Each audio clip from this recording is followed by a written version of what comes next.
Afternoon, everyone, and welcome.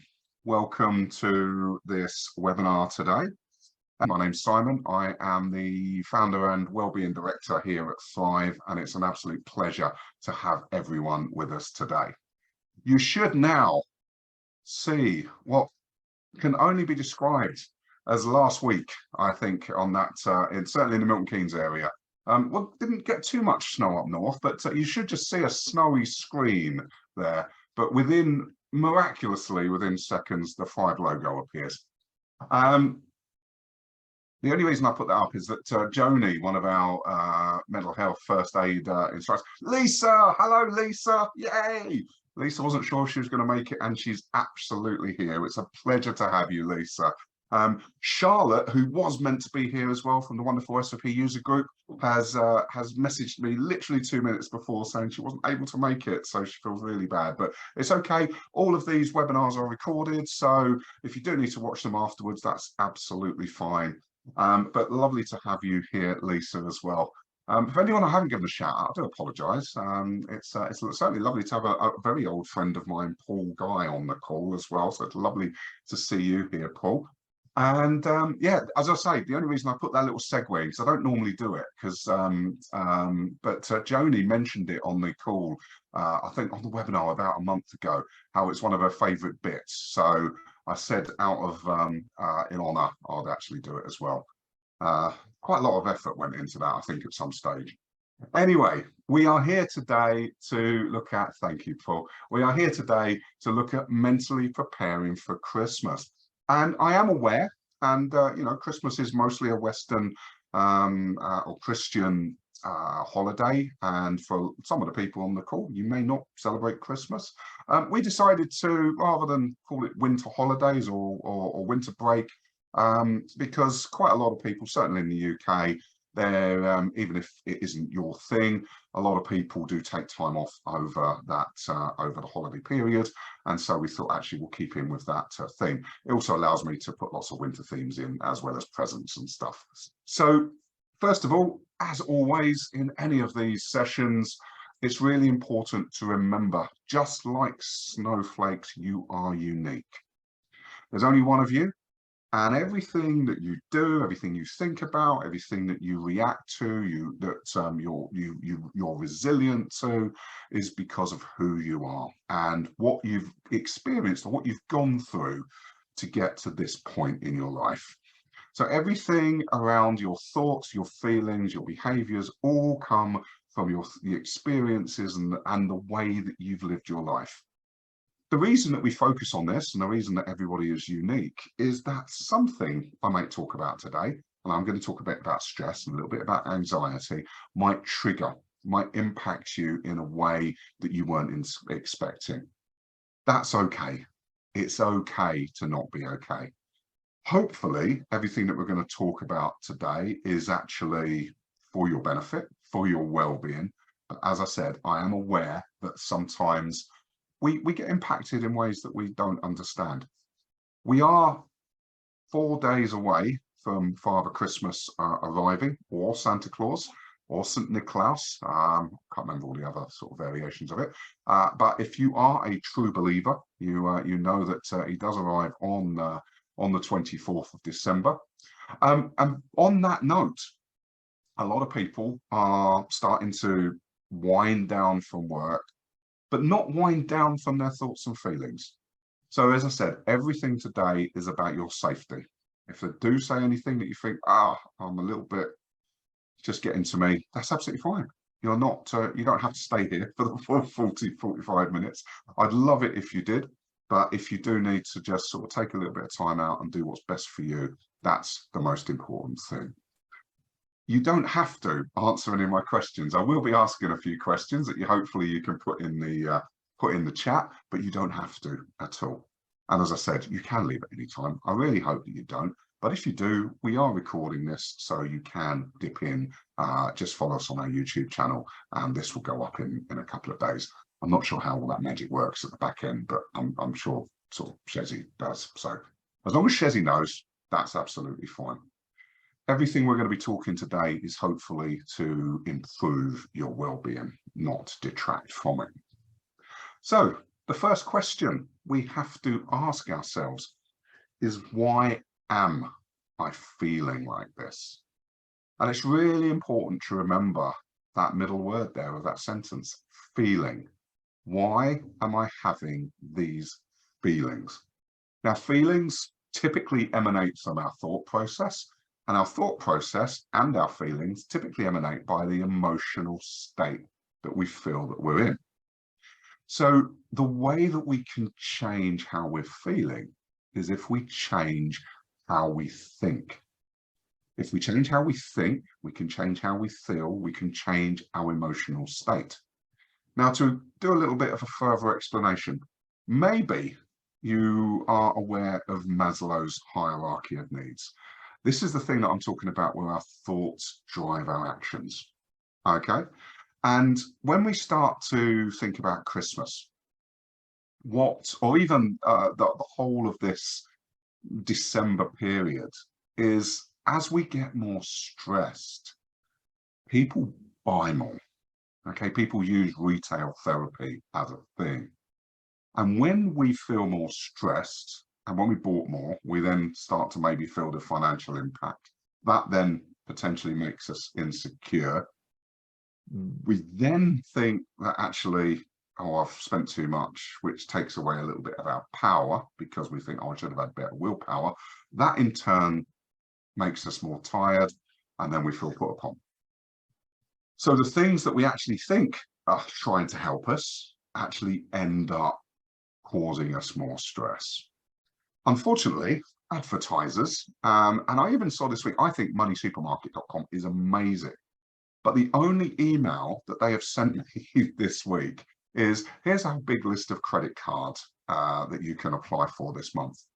And I thought, actually, I thought you were a bit better than that. I'm not having a dig at Martin Lewis. I'm sure it wasn't him that sent the email out. But you think maybe moneysupermarket.com, or is it Money Saving Expert? I think it was, sorry, is that they might have said something out that was more supportive rather than here's another way that you can borrow more money. And when we think about the hierarchies of need, we have the physiological side of things. This is where we feel safe, we feel happy, we feel we're not hungry. These are when all of our needs are met, where we've got somewhere to live and we know what we're eating. We also start to feel safe. The problem is manufacturers, or advertisers rather, actually they tend to say that we're not happy, we're not safe, and we certainly don't belong because we haven't got the latest thing. They're constantly reminding us that we're a little bit bereft of insert latest gadget here. And because we sort of succumb to that, I want to belong, this is only give us short-term relief. And even the stuff that we buy for other people, sometimes we're not even sure whether that's actually what they wanted. You know, and then we think, oh, well, I've got a really nice surprise. But actually, sometimes what people want is to just be part of something, be part of your life. And we'll talk a little bit about that later. And we also, when we think about Maslow's, we also see as belonging, especially at this festive period, is a longing for the past. It's a longing for family gatherings, and typically the environment that we grew up in that never really seems to exist as an adult. And so what do? Instead of that longing or that belonging, we sort of try and replace it with stuff.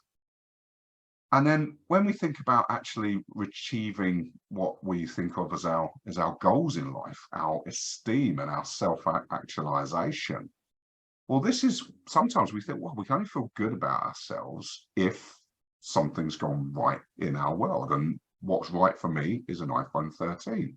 And so we then start to think about, we can only achieve greatness in our lives if we feel fulfilled within our personal desire for stuff. What we're doing though today, and here we go, we're going to reframe now. See if you see what I did here. I'm going to reframe Maslow's hierarchy of needs. See? Christmas tree. However, when we look at reframing, what we're trying to do is we're trying to change the way that we're thinking. If we change the way that we're thinking, we'll change the way that we feel. And if we change the way that we think and the way that we feel, we'll change the way that we behave. Our thoughts drive our actions. If we think that this pretty thing is going to make us happier, we feel happy, but we only feel it for a small period of time. And it's what we're talking about today, really, is why we might need to change the way that we think. And certainly about objects, and certainly about things that might only make us happy for a small period of time. So why do we get a little bit more stressed during this time? Well, as you know, stress and anxiety is our fight and flight. It's our danger, it's our warning signs. And what's more dangerous than the shops? The shops, as we enter the 3rd week of December, it's like it's mayhem out there. We can never get parking spaces. All the shops are busy. We've already been told now if we've forgotten anything on Amazon, there's the distinct possibility it's not going to arrive before Friday, and that in itself derives a panic. And the panic is, I'm not going to be able to get that thing. I'm not going to be able to. Christmas is now ruined. We've ruined Christmas on Monday. We've ruined Christmas on Monday because a delivery isn't going to be there. So when we think about reframing, and we're going to talk a few hints and tips now, later on, which hopefully might help you for next year. It might not help you for this year, but it might help you for next year. Because as we start to reduce the fear, and you can see down that middle section, it's the same area of our brain that produces stress and anxiety that starts to drive our fear and our anger as well. It's the primitive area of the brain. It's something called catecholamines. And as you can see, it's also our immune response. This is why we start to get really poorly towards this time of year as well. For a lot of people, it's a time off. It's a couple of weeks off. But you've worked solidly from your summer holiday through September, October, November, December to build yourself up to this, and probably not taken very good care of yourself, which means that when we hit this sort of downtime, a lot of us, because of the stress that we've been experiencing, we also feel poorly. We feel unable to cope. We might pick up viruses in a sort of much quicker than we would at other times of the year as well. And the other thing about cold weather is it makes us keep inside, and we'll talk a little bit more about that later when we talk about melatonin. But that's the thing that wants us to keep away from the cold. And the problem is when we do that, like today is an amazing day here in Milton Keynes, at least. The sun is shining. It's not too cold out there. I've been out all morning, and it allows us to get access to that vitamin D. And vitamin D is one of the most important things that we can get during this winter period. So if you if you hold in all day, typically because you're working from home or whatever, it's actually in your power. Not only are you allowed to take breaks, you should be taking regular breaks as well. So you need to get outside. You need to soak up some of those vitamin Ds today.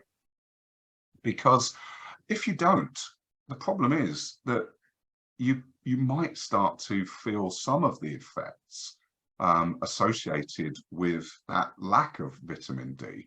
You might start to feel a little bit low, a little bit down, coupled with the fact that you've got all this stuff going on in readiness for the big day. Why is this happening? What can I do? Why am I feeling like this? Why is all this stress getting to me? Well, we have to turn to the other side of the stress and anxiety coin, don't we? Because stress is normally all the stuff. We've got to get all the stuff ready for Christmas. We've got all the people are coming around. We've got to sort the spare beds out. We've got to make sure the presents are wrapped. The list is endless, and we do it for one day. One day we're driving towards this one day. Why haven't we put things in place to help us as we go through? Well, this first section is all about the build-up. And then the second section is about how we can help you, how we can make you be more mentally prepared next year. So if you start to get winter anxiety, and we're talking about this in those early days of December, as you can see, because that our body clock, so tomorrow is the winter solstice, 21st of December. It's the shortest day of the year. It's we get least access to sunlight. And actually, we then sort of, well, we're just going to shut ourselves away. If it's a raining as well, we really don't get outside. And that starts to heighten our anxiety. So again, getting outside, even for a 10-minute walk, what will we get? We'll get access to vitamin D, we'll get access to endorphins. Endorphins actually reduce anxiety. Being more active, getting outside, reduces anxiety. But it's a little bit more than that. Because again, as we start to get overwhelmed in these last 3, 4, 5 days in the run up to whatever we're going to be doing on the 25th of December or the 26th, a lot of people can't be with family on the 25th, and they then put their pressure onto the 26th. In some cases, people bring it forward and put pressure themselves on the 24th. That's absolutely okay, as long as you recognize that pressure, and as long as you're able to do things about it. And the way to think about this is, well, do you remember what happened when you got through something? That's all December is. For a lot of people, they're trying to get through it. They're trying to get to the 25th of December so they can then relax. And my wife, Kelly, quite often says, I have an easy ride of it, because she's the one that's ultimately worrying about everything. And I totally agree with her. Although I'm a little bit concerned, Kelly's amazing. She does all of the wrapping, she's getting ready for the big day, she's got all the food prepped and planned, and here I am just sort of doing webinars and sort of writing emails and stuff, and I do feel quite guilty. I do help wherever possible, but for the most part, if I turn up on Christmas Day and it isn't a complete success, it'll be okay. We can have sausage rolls and some chips on. It won't be a big deal for me. But that's just my thought process around it. For Kelly, she wants it to be absolutely perfect.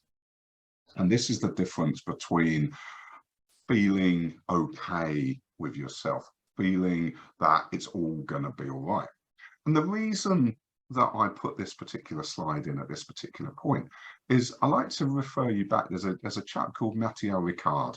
He's a writer, photographer, translator, and he was also a Buddhist monk. And he lives in Nepal.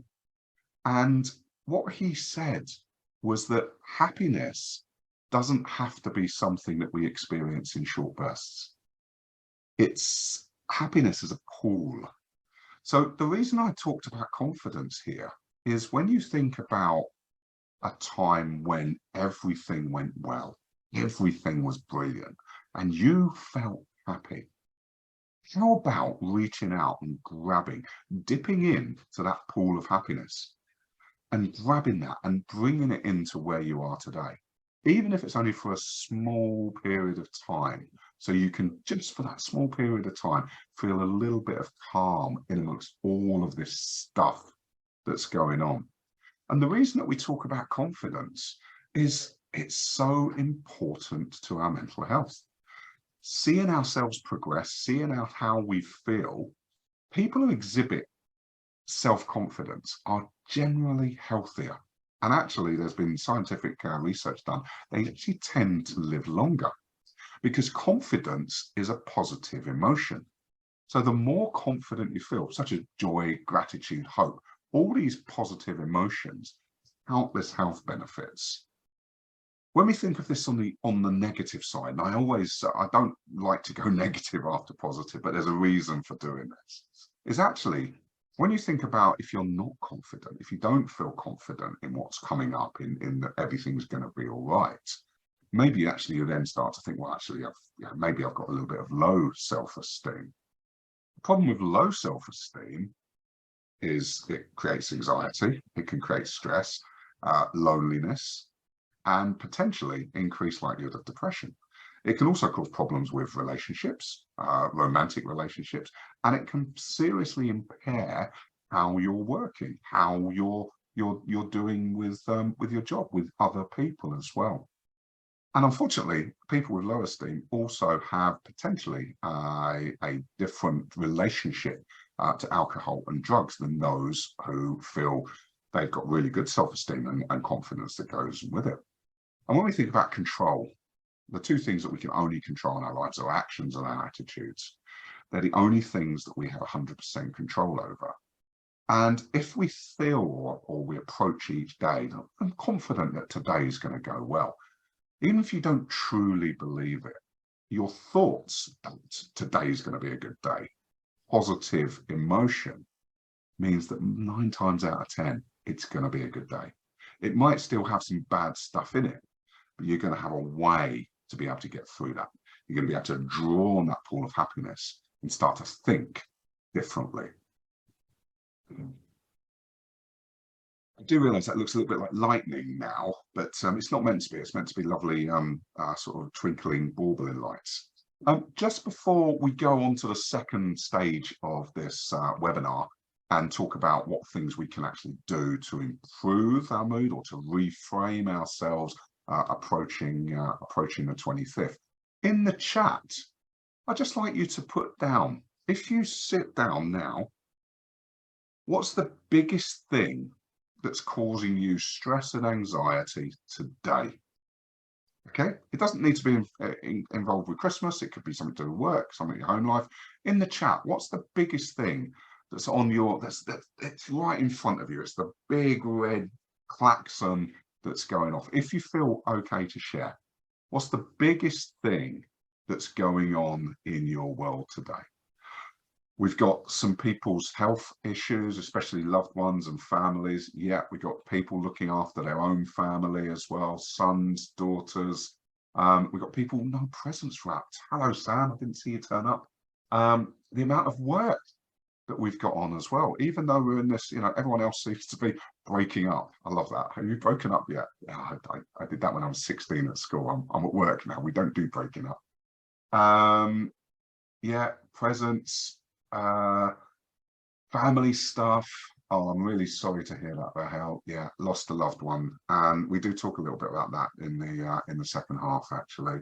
Yeah, the amount of work we've got on. Hello, Gareth, I just see you come up as well. Yeah, so we can all see there's our loved ones, and also for a lot of people, there's just that getting stuff done. Yeah, just seeing that, Lisa, yeah, stranger from parents. Again, unfortunately, it's the time that we do associate very much with family and together, but for a lot of people, that's really impossible just due to the nature of those relationships as well. And then you've got the more frivolous end of it. Thank you, Shezzy. There's not much on TV. However, for those of you that have listened to some of these webinars before, or maybe a few of my podcasts, there is the Detectorists Christmas special on Boxing Day, which I am just clearing all of my diary for. That is going to be incredible. If you've not seen the Detectorists, you are missing out on what is the warmest, loveliest, Christmassy feel-good thing that you could possibly could. Thank you, Gareth. You've been listening to too many of my podcasts, I'm afraid. So, step change. What can we do? What can we do to minimize the impact? Okay, now, as I said, possibly a little bit too late for a few of you for this year, because you might just be in the middle of it and just struggling to get through it. But maybe you can take a few of these hints and tips away for next year. The first one and most important is give yourself time to relax. Give you time to relax and unwind. And you might be thinking that's easier said than done, Simon. But what about if you put it in? Just as you would all of that work stuff, just as you would, I've got to go and get these presents. Put in, this is my time. Christmas can be an incredibly busy time, the whole of December, and it can tire you out, especially when you're already feeling seriously lethargic. So why don't you plan ahead? Why don't you schedule some time in?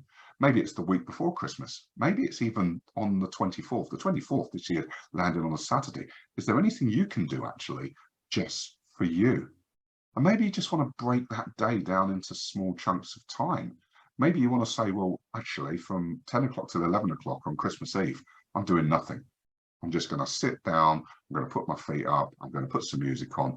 Take some time for you.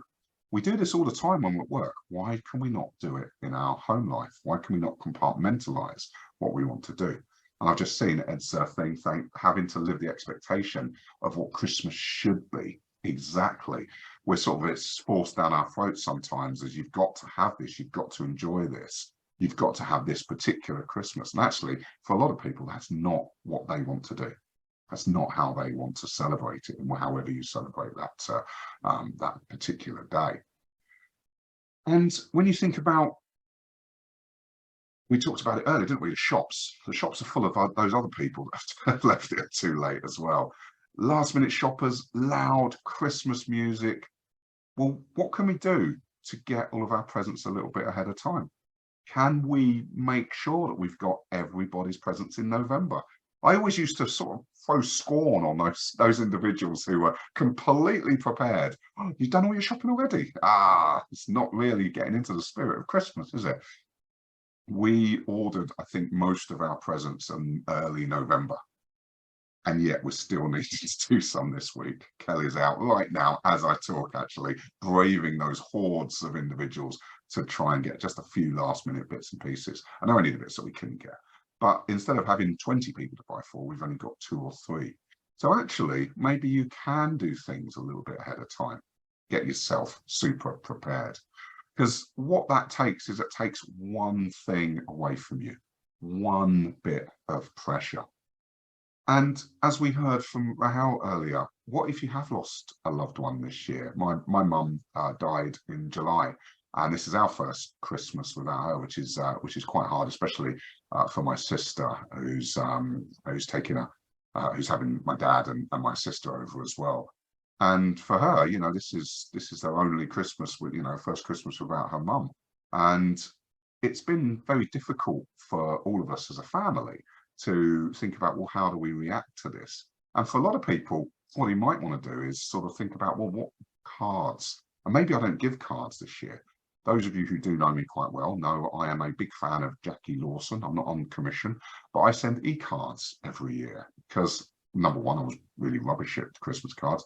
But number two, actually, if there is a point where you're there's a loved one and you find it hard to write in that card as you would do, whether it's mum, dad, brother, sister, maybe you want to think about doing Christmas cards differently, or just send a message to your loved one saying, it's a bit hard this year. It's a bit, I need to do something different. And maybe you feel the same with decorations as well. I don't feel festive this year. I don't think I'm going to put the lights up. Do you know what? Absolutely fine. Because this is about you. What do you want? What do you need to get through the next 5 days, the next 10 days? Because not only is it going to be the first Christmas without your loved one, potentially it's going to be the first New Year, and so on and so forth. What can I do to minimize my pain? It's okay to not be okay. And do you know what? If you make everyone aware that this is the reason that you're not embracing the Christmas spirit this year, do you know what? Everybody will understand. They won't judge you for it. And then think about that from a socialization perspective as well. Telling people that you just don't want to do it this year. Nobody is going to be upset. I've said to my sister, she invited me round, and I said, well, do you know what? I just want to be with my wife on Christmas Day. And that's exactly what we're going to do. So as I said, it's if it does still feel too raw, let people know. Put yourself out there. Nobody is going to expect you to do anything that you don't want to do.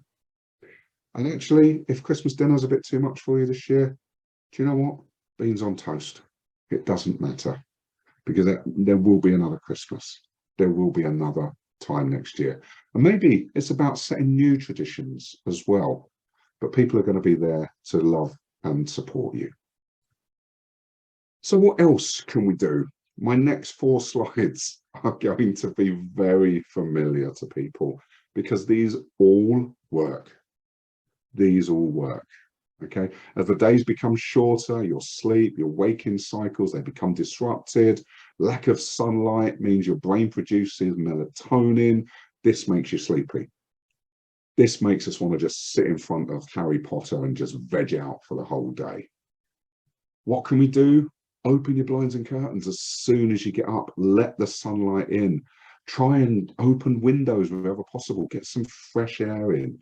And wherever you can, get outside and take a lungful of air. Even just brief lunchtime walk will reduce stress, increase your energy level, and make you more alert. It'll also tire you out a little bit, which means you'll sleep better at night. And why is sleep so important? Sleep is our healer. It improves our mood. It makes us more productive. It makes us more positive. It improves our concentration. But not too much, because again, what we need to avoid is hibernation mode. If we sleep too much, we actually feel more sluggish. You don't need any more sleep in the winter than you do in the summer. You need to be aiming for about 8 hours. And if your bedroom isn't that conducive to sleep, well, why don't you make it? Why don't you spend that last half an hour before you go to sleep putting yourself into a sleepy mood, which is not playing on your iPhone, not playing on your iPad, not watching television, maybe reading a book or listening to an audiobook. Get yourself into the zone. There is nothing more powerful than sleep. It really does help. Exercise, big fan of this, gets access to endorphins. It also allows us, for the most part, to get outside. We connect with other people because we're saying hello, or if we're going to the gym or going for a swim, it connects us. It creates that social tie. It might be the last thing you want to ever do on a dark winter's evening, but you might be surprised at how getting involved with any form of sport or movement will make you feel better. The last one that I'm looking at is food. And this is about your relationship with food for more than just food itself. And the average person potentially consumes 15,000 calories on Christmas Day. Let's just break that down. 15,000 calories. Okay, through alcohol, through food, through chocolates. When we think of 2,000 calories is what an average adult, you can see how our relationship with enjoying ourselves is actually impactful on our health. If at all possible, reduce the intake on Christmas Day. Or if you don't, try and do something about it on Boxing Day. Try and think, okay, well, I'll enjoy myself on that day, but then I'm definitely going to do something about it the following day. Yeah, Michael, it's to do with the fact that we look to the average individual consumes, I think it's the average from an alcohol intake is about 12 units of alcohol. When you think of a unit of alcohol, typically having 100, 150 calories of empty calories at that one, 1,000, 1,500 calories from alcohol alone. But yes, we do need to think about our relationship with food, and maybe rather than pop in a little a couple of chocolates, maybe we have some fruit, maybe have some nuts. Just sort of change your relationship with food. That is the end of the official webinar. I am just very quickly going to answer that question, but I did want to make you aware that our next webinar is on Wednesday, the 25th of January at 2023. It's next year, isn't it? And it's entitled Physical Thinking, and it's why we ignore our body's warning signs. It's going to be hosted by a great friend of Thrive, Wonky Bodies, Darren Kerr, and he knows everything there is to know about the physical body. So if you fancy coming along with that, all of our webinars are free and will always be free. We put them on so that we can help support people throughout the year. It's typically the last Wednesday in every month. The only reason it's not the Wednesday, it's a Tuesday today, was because I'm busy tomorrow. So I moved it forward a day, as is my prerogative, as is my webinar. But typically we try and keep it to the last Wednesday. So if you can, put that in your diaries, and there will be some information coming out about it before. If you've got any questions, please do pop them into the chat. We normally have this last 5 minutes as a bit of a problem solving element. So I'll just stop sharing. There we go. And just to answer that question there, What if wanting to change or do something different at Christmas raises a fear of spoiling it for others and being a Grinch, a Scrooge, misery humbug? I think, like everything, when we have to do something that's slightly different, when we have to make a suggestion that's against other people's thoughts and feelings, we have to work out why we're doing it in the first place. Is what I'm doing or suggesting going to be beneficial to me? If it is, then that's absolutely fine. Because those of you that have been on these sessions before will know I talk about putting on our own oxygen mask quite a lot, which is about we are the most important person. Now, again, being thought of as a Grinch or a Scrooge might be impactful for someone. However, if you've explained the reasons why, I don't want to do that this year. I know we've always done that, but actually it's impacting me in one form or another.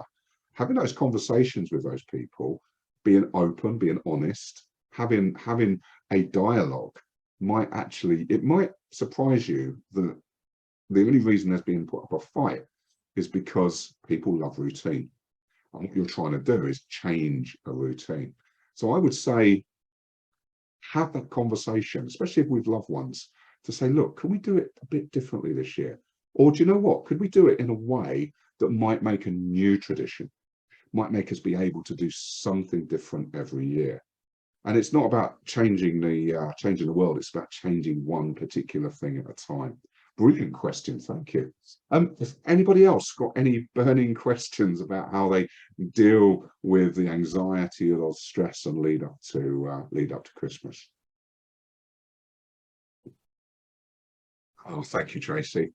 Great moment today to think about what's right for each of us over the Christmas period, and also to think about helping each other. Oh, that's lovely. Thank you. Oh, I like that. Start giving them the main gift the day before Christmas Eve. Had a relaxed Christmas day, chicken nuggets, chicken korma instead of the traditional roast. Do it your way. Again, it's all about reframing. It's all about trying to understand what it is that you need out of the day, but what about other people as well? I love that. I always love opening a gift on Christmas Eve as well. Oh, that's fantastic. We've got a couple of minutes left. If you want to put your hints and tips for other people, actually, how do you deal with the stress? I'm hoping it's not a pint of Baileys, because that is really calorific. What things do you suggest that can help with other people? Roy, it's been an absolute pleasure. You take care, my friend. It's been wonderful to see you, and I'll catch up with you soon. Thank you, Michael. Take myself off quieter if I need respite. That's a brilliant idea. Again, even just getting outside. I'm just going for a walk. Everybody actually, that loves a Christmas walk sometimes. Just clear the breakfast out of the way in time for the thing. Actually, going for a walk on your own isn't a bad thing. It's all about putting your own oxygen mask on. I think that's a wonderful thing to do. Brilliant. Well, if there's no more questions and no more hints and tips, it just falls on me to say thank you so much for today. I am definitely going to enjoy the Detectorist, Gareth. Thank you for joining us today. As I said, this will be available on our YouTube channel some stage in the next few days, potentially. I know it's been recording because I saw it recording when I came on. And I wish you all a fantastic Christmas, however you celebrate the holidays. And we look forward to, here at 5 for you to come back 2023, make a note in your diaries, and have a wonderful, happy new year as well. Thank you very much. Take care.